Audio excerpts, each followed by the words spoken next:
The wind moved slowly across the wide plains, carrying with it the faint scent of dust and dry grass.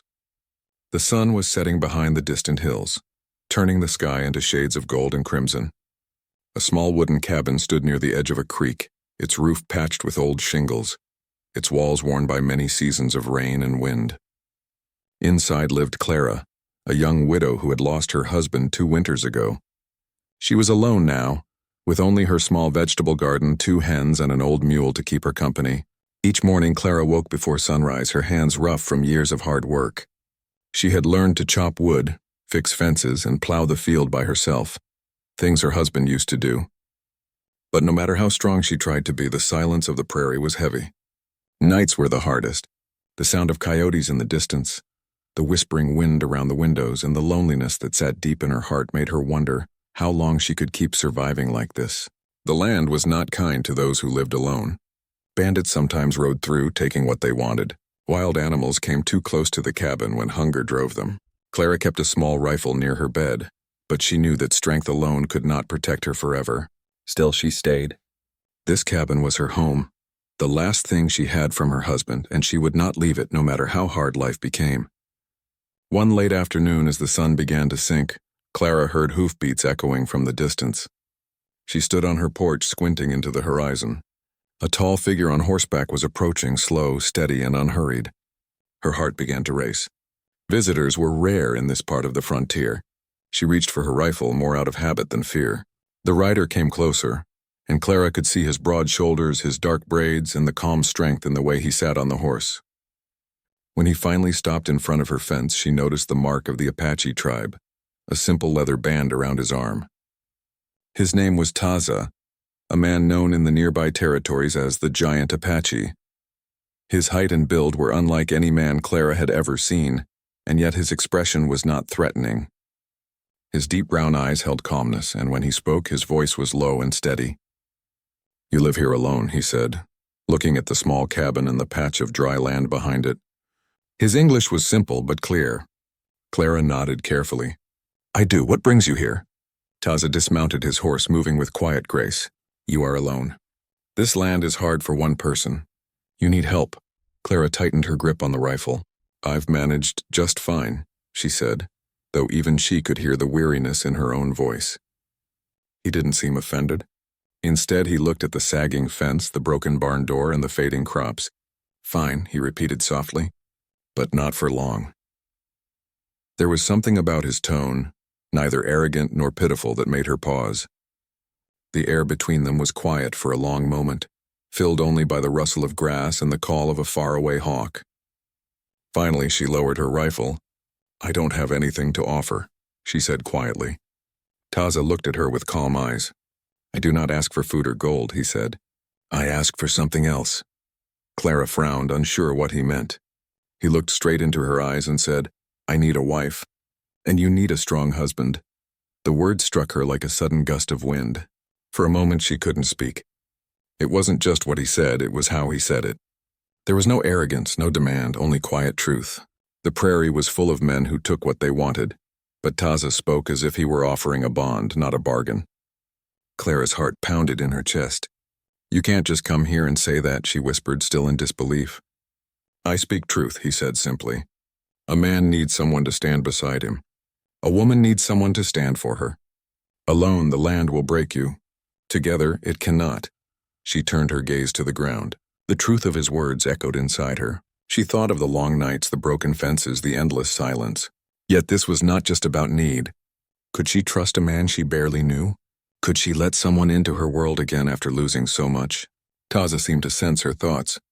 He didn't move closer, didn't insist. Instead, he untied a small pouch from his saddle and placed it gently on the porch. "Dried meat," he said, "and herbs for healing. You look tired." Then he stepped back, his dark eyes steady on hers. "Think about what I said." He turned to leave, mounting his horse with the quiet strength of a man used to solitude. Clara watched him ride away, the sunset painting his figure in golden light. A strange feeling filled her chest, part confusion, part curiosity, and something deeper she couldn't name. That night, she sat by the fire, staring at the flickering flames. The pouch of herbs and meat lay on the table beside her.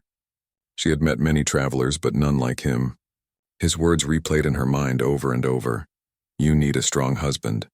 In the quiet of the night, she found herself wondering, what kind of life could grow from such a beginning? A lonely widow and a wandering Apache warrior, both searching for something they had lost in different ways. As the firelight faded and the moon rose high, Clara realized the land had never felt so alive. Somewhere out there under the same sky, Taza was probably watching the same moon, and though she didn't yet understand it, something inside her had already begun to change. The next morning, Clara stepped outside and felt the cool wind on her face. She looked at the broken fence again, then at the hills where Taza had disappeared. For the first time in a long while, she didn't feel completely alone. The story of two souls, one scarred by loss, the other shaped by wilderness, had begun on that quiet evening in the prairie. Neither of them knew it yet, but their paths were meant to cross again. The land itself seemed to hold its breath, waiting to see what would come next. Days passed after Taza's unexpected visit, but his words stayed in Clara's mind like an echo that would not fade. She tried to push the thought away, telling herself that she didn't need anyone.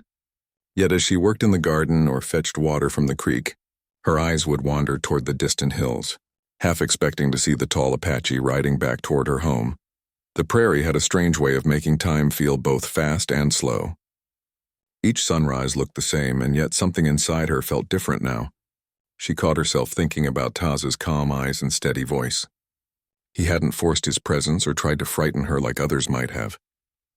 He had simply spoken the truth, and then left, leaving her with more questions than answers. One morning, as Clara was chopping wood, she heard the faint sound of hooves again.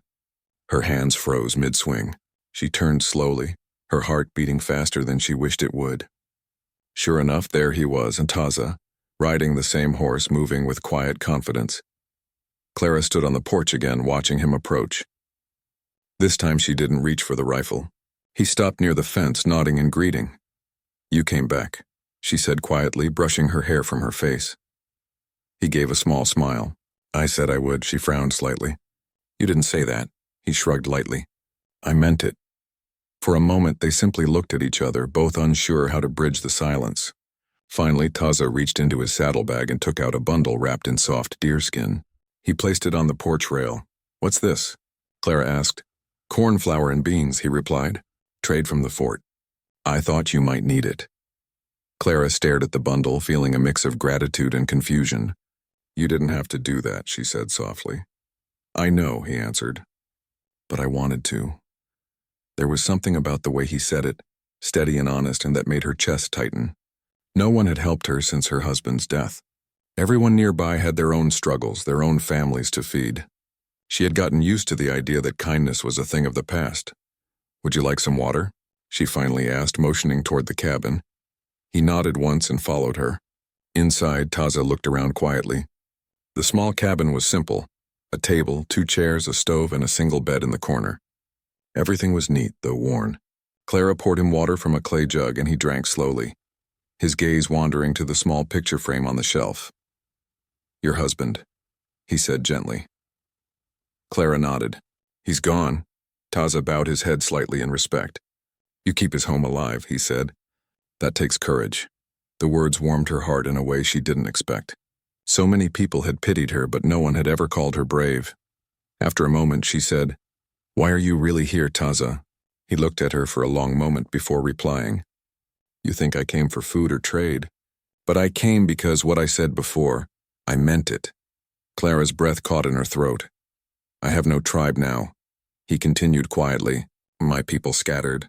Some went north, some west. I wander alone. You live alone. The world is cruel to those who stand without a place to belong. She lowered her eyes. His words were heavy, yet filled with truth. It isn't that simple, she said. No, he agreed softly. It never is. The afternoon stretched on, filled with quiet conversation. Taza helped her fix the loose hinge on her barn door, and when it was done, he chopped wood without being asked. Clara watched from the porch, amazed by his strength. Each swing of the axe was clean and powerful, and soon the pile of wood was taller than before. When he finished, she brought him a plate of bread and honey. It isn't much, she said, setting it down.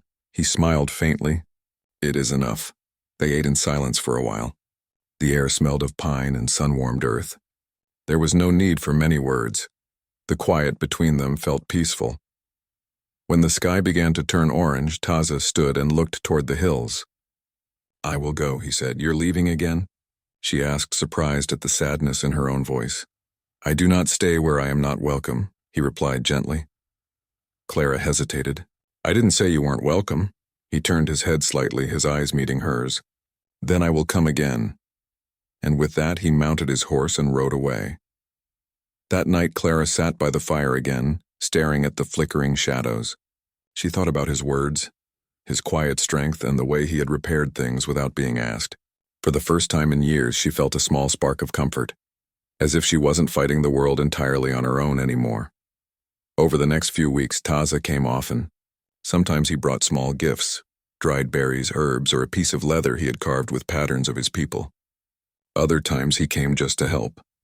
He built a new fence post when the old one fell, showed Clara how to trap rabbits safely, and taught her how to tell when rain was coming by watching the clouds. They talked about their lives, hers filled with memories of a man who had been kind but fragile, his filled with long journeys and the loss of his tribe. He told her stories of the desert winds and sacred mountains, of his mother who sang songs to the stars. Clara listened with quiet fascination, feeling a growing respect for the man who had once seemed like a stranger from another world. One evening, after they had spent the day fixing the barn roof, they sat on the porch as the sun dipped low. The sky was painted with pink and violet streaks. Clara handed him a cup of tea she had brewed with the herbs he had given her. "It's strange," she said softly. "I used to fear the silence out here. Now it doesn't feel so lonely." Taza nodded. "When two people share silence, it becomes peace." His words sank deep into. Days passed after Taza's visit, and the image of him riding away under the red sunset stayed in Clara's mind. She tried to push away the thought, but it returned again and again. His deep voice, his calm eyes, and his strange but truthful words followed her like a whisper in the wind. The land around her seemed quieter now, emptier somehow. She went about her daily work, feeding the hens, drawing water from the well, patching the roof, but even in those small tasks, she felt his presence lingering in the air. One evening, as Clara was fixing a broken gate near her barn, she heard a soft neighing sound. She looked up and saw a familiar figure approaching from the west. Her breath caught. It was Taza again, riding the same brown horse, his tall frame outlined by the fading sunlight. She stood frozen for a moment, unsure whether to smile or pretend she hadn't noticed him. He stopped a few steps from her, dismounted, and gave a small nod. "Fence still weak," he said simply, his eyes scanning the area. Clara raised her eyebrows, half amused, half surprised. "You came all the way here to tell me that?" Taza didn't answer at once. Instead, he took a piece of rope from his saddle and walked over to the fence. Without asking, he started to help, his strong hands working quickly and efficiently. Clara wanted to protest, but watching him work made her realize how long it had been since someone else had shared the weight of her struggles. They worked side by side until the light began to fade. When the last piece was tied, Clara stepped back and looked at their work. The fence stood straight now, sturdy and secure. Taza dusted off his hands and gave a short nod of approval. "Better," he said. Clara smiled faintly. "Yes, better." He walked to his horse and took out a small bundle wrapped in deerskin. "For you," he said. Inside were a few wild roots, dried berries, and strips of smoked meat. "Food from the forest." Clara hesitated before taking it. "Thank you," she said softly. He looked at her for a moment and then said, "I will come again. You should not live alone." Before she could reply, he mounted his horse and rode off again, leaving her staring after him as the twilight deepened around her. That night, Clara sat near her fireplace, staring into the flames. There was something steady about Taza, something that felt safe. He didn't talk much, but his actions spoke louder than words. In his quiet way, he had begun to fill the emptiness of her days. She didn't want to admit it, but his visits had started to mean something. Weeks passed, and Taza began visiting regularly. Sometimes he brought food. Sometimes he brought tools. He helped her mend the roof before the rain came and carried heavy buckets of water from the creek. He taught her how to track animal footprints and how to read the sky for weather changes. In return, Clara showed him how to bake bread and make stew from the vegetables she grew. Slowly, their silence turned into short, simple conversations. One morning, Clara was hanging laundry outside when she noticed Taza sitting quietly near the edge of the field, sharpening a tool. She walked over and handed him a cup of cool water. "You work too much," she said lightly. He looked up, his eyes warm. "Work keeps hands strong," he replied. She smiled. "And what keeps the heart strong?" Taza looked thoughtful for a moment, then said, "Being needed." His words were simple, but they carried a depth that made Clara's chest tighten. That night, they sat outside together, watching the stars appear one by one. The sky stretched endlessly above them, and for the first time in a long while, Clara didn't feel afraid of the darkness. The soft chirping of crickets and the gentle crackle of the fire made the night peaceful. She finally spoke. "You said before that you needed a wife and I needed a strong husband. Did you really mean that?" Taza turned his gaze toward the fire. "Yes, I do not say words I do not mean." Clara took a deep breath. "You don't even know me." "I know enough," he said calmly. "You are brave. You do not run from hard things. You keep life around you even when the land tries to take it." His words touched her deeply. No one had ever spoken to her like that. Not with admiration, but with quiet respect. Still, part of her heart was guarded. "My husband died here," she whispered. "This land took him." Taza nodded. "The land takes from all of us, but it also gives." He looked at her then, his eyes steady. "Maybe it gave me to you." The simplicity of that statement left her speechless. She didn't know what to say, so she only looked into the fire and let the warmth reach her tired hands. As time passed, Taza became part of Clara's life. He built a small shelter beside the barn where he stayed when storms came. He repaired the wagon, dug new irrigation ditches, and even carved a small wooden chair for her porch. In return, Clara cooked for him, washed his clothes, and shared stories about her childhood back east. Their companionship grew quietly, like seeds sprouting under the soil.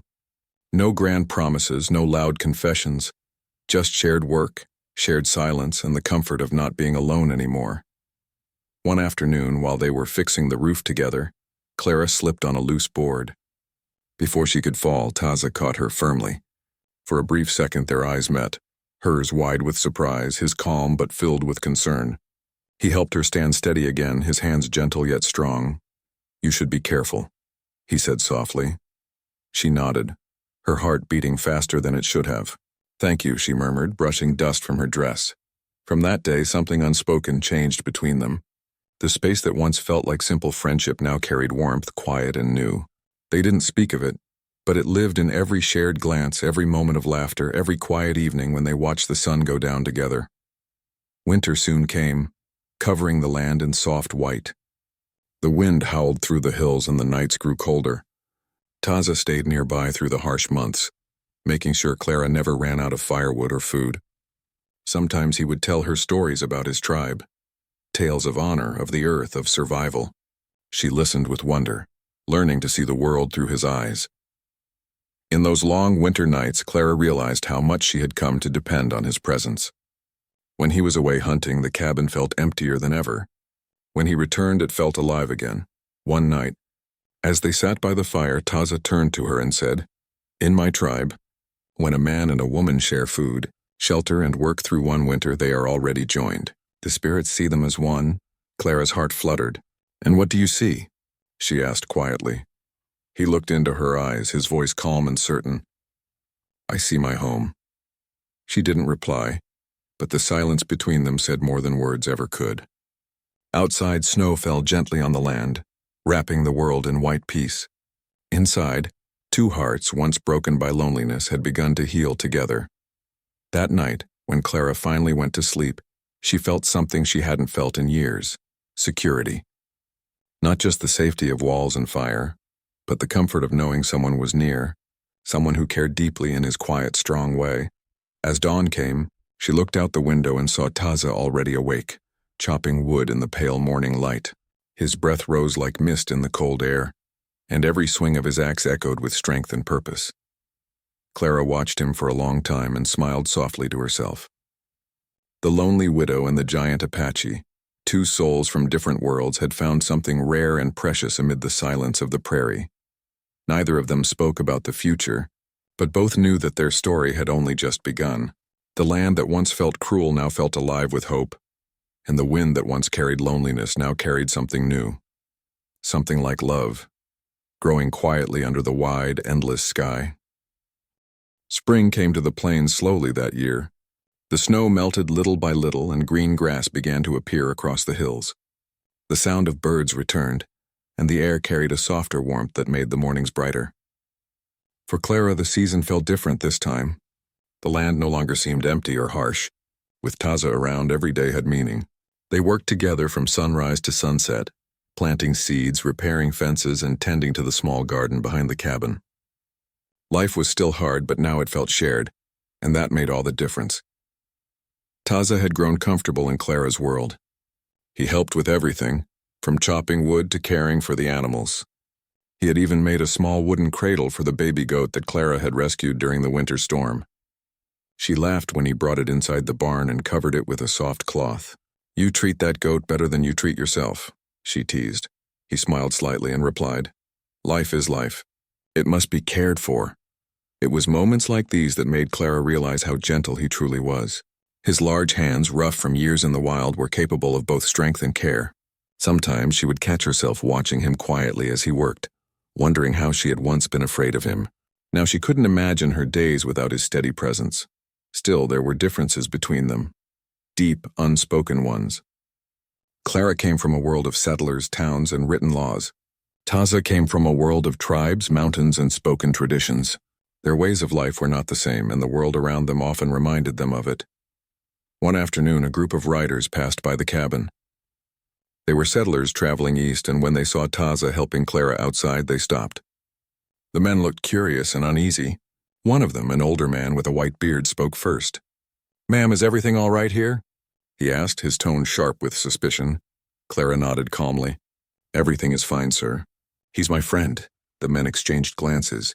One muttered something under his breath about savages, and Taza's jaw tightened slightly. But he didn't respond.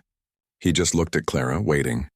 She stood a little taller and said firmly, "He's done more good for me than anyone else has since my husband passed. You may move along now." The men finally nodded, tipped their hats, and rode away.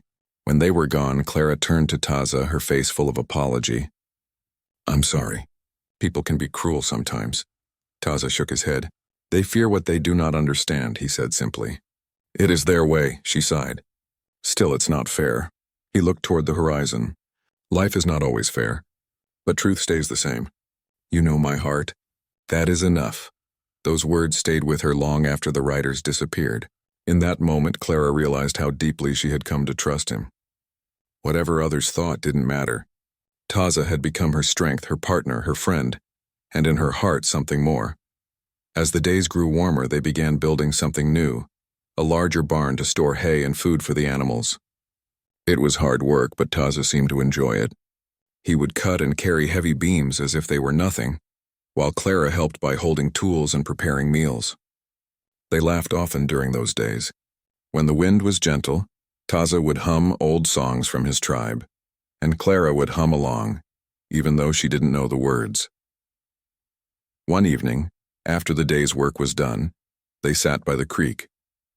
The water sparkled under the moonlight, and the sound of frogs filled the air. Clara leaned against a log, feeling tired but content. Taza sat beside her, carving a small piece of wood. "What are you making?" she asked softly. He smiled faintly. "Something for you." He turned the carving toward her. It was a small wooden pendant shaped like a heart, simple yet beautiful. "It means strength and peace," he said. "Two things you carry." Clara's eyes softened. "It's lovely," she whispered, taking it carefully in her hands. "Thank you," he nodded once. "You should wear it. The spirits will see it and know you are not alone," she smiled. "I think I already know that." They sat in silence after that, watching the moonlight dance on the water. For the first time in years, Clara felt completely at peace. But peace on the frontier was always fragile. One morning, as Taza returned from hunting, he noticed signs of trouble, boot prints near the edge of their land. Someone had been close to the cabin during the night. He examined the ground carefully and saw more tracks leading toward the west. When he told Clara, worry crossed her face. "Do you think they'll come back?" she asked. Taza nodded slowly. "Maybe. The land is full of men who take what they want. We must be ready." That evening, they secured the barn doors, checked the rifle, and made sure everything was safe. Clara tried to act calm, but she could see the quiet alertness in Taza's eyes. He moved like a man who had seen danger before and knew how to meet it. The next few nights passed in tense silence. Then one evening, as the sun set, they heard the sound of hooves. Two strangers approached the cabin, rough-looking men who seemed to have been traveling for days. Clara's heart pounded, but Taza stepped forward calmly. "What do you want?" he asked in his steady voice. One of the men sneered. "Just passing through. Thought we'd rest here for a bit." Clara shook her head. "You should move along. There's no space here." The man's eyes moved toward her, then to Taza. "Didn't know settlers were keeping company with Apaches these days," he said mockingly. "Must be lonely out here." Before Clara could reply, Taza's voice cut through the air, quiet but firm. "Leave." Something in his tone made the men hesitate. After a long pause, they turned their horses and rode away, muttering under their breath. Clara exhaled deeply once they were gone. "You didn't even raise your voice," she said. Taza looked at her with calm eyes. "When the earth stands strong, the storm passes." That night, Clara couldn't sleep. She sat by the window watching the moonlit fields, thinking about how easily things could have gone wrong. But she also realized something important. She no longer feared the world as she once had. Taza's strength had given her courage. In the following days, they continued working on the barn, and slowly the unease faded. The land returned to its peaceful rhythm. Yet Clara often found herself thinking about the life they were building together. It was simple, quiet, but full of meaning. One afternoon, as the sun dipped low, Clara and Taza sat on the porch.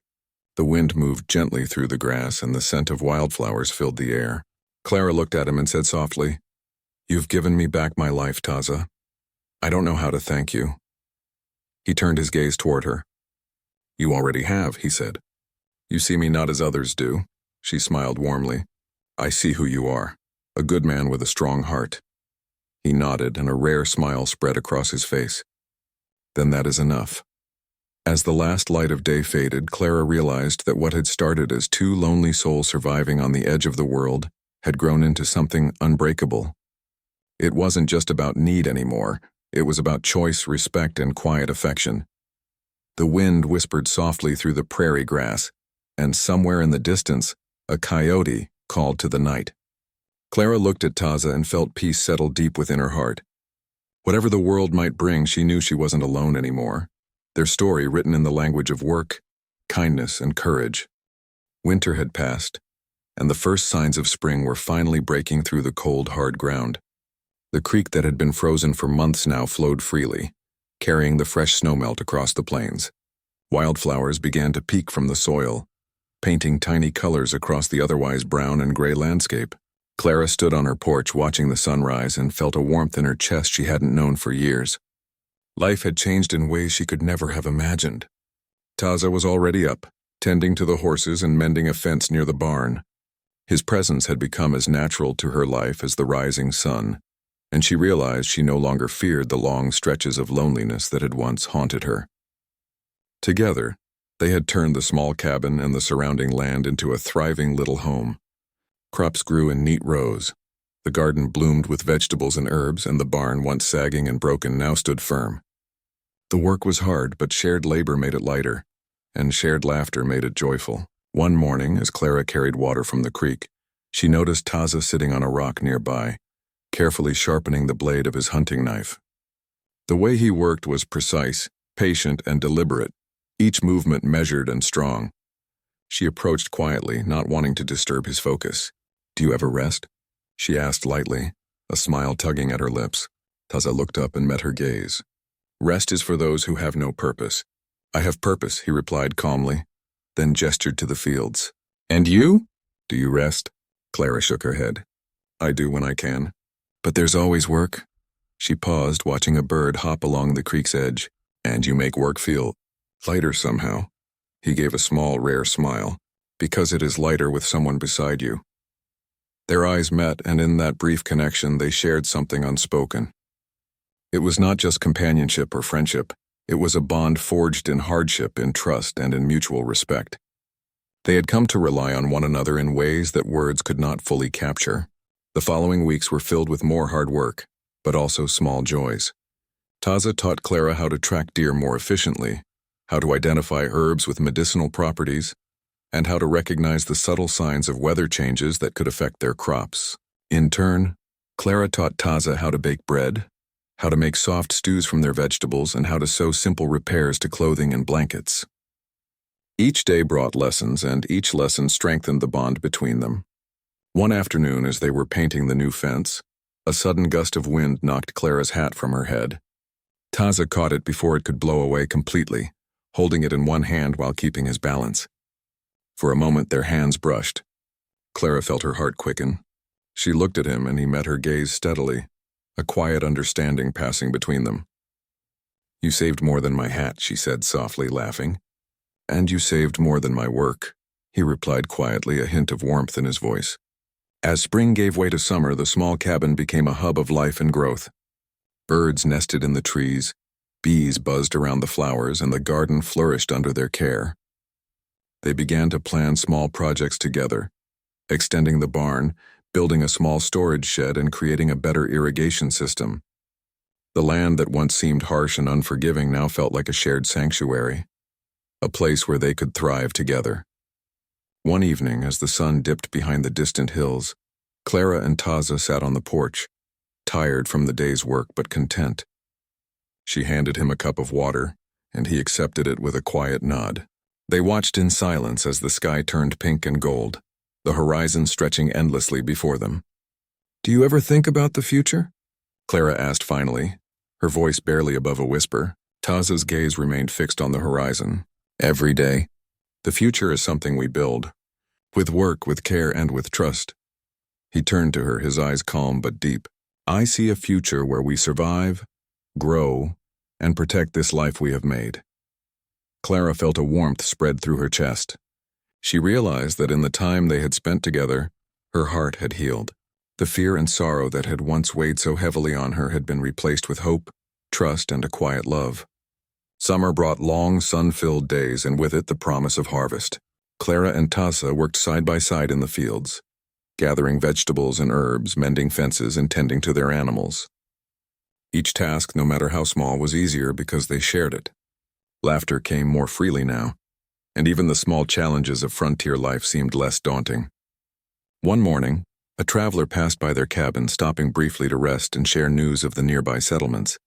Clara and Taza listened, offering food and water, but neither felt the same longing for the wider world that they once might have. Their home was here, in the quiet embrace of the prairie, and their lives were intertwined in ways that brought meaning to every day. As autumn approached, Taza helped Clara prepare for the coming cold months. They gathered firewood, stored food, and reinforced the cabin walls. In those quiet evenings, sitting by the fire after a long day, they spoke more freely of their dreams, their fears, and their hopes. There was no rush, no pressure, only the gentle certainty that they had found something rare and precious in one another. One crisp evening, as the stars filled the sky and the moon cast a silver light over the land, Clara looked at Taza and smiled. "Do you remember the first time you came here?" He nodded. "You were alone. The land was quiet, but your heart, it was strong. And now?" she asked. "Now," he said, reaching out to hold her hand, "the land is ours, and our hearts are no longer alone." In that moment, Clara felt a profound sense of peace. The hardships, the loneliness, and the struggles of the past no longer defined her life. Together, she and Taza had built something stronger than fear or sorrow. They had built a home, a partnership, and a quiet love that needed no words to be understood. As winter approached again, Clara and Taza prepared together, but this time with confidence and shared strength. They knew that no matter what challenges the land or life might bring, they would face them together. Their story, which had begun with solitude and uncertainty, had grown into one of hope, resilience, and enduring companionship. The lonely widow and the giant Apache, once strangers from different worlds, had found a connection that defied distance, fear, and loss.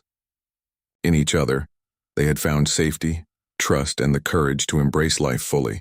The prairie, once harsh and unforgiving, had become a place of growth and new beginnings. Clara watched the sun rise over the fields, Taza beside her, and felt a quiet joy she had never imagined possible. Their journey had not been easy, but it had been real, filled with work, care, and small moments of shared happiness. And as they faced the days ahead together, She knew that whatever came, they would not be alone again. Together, they had learned that love was not always loud or sudden. It could be quiet, steady, and strong like the prairie itself. And in that strength, they had found everything they needed: hope, courage, and a life built side by side.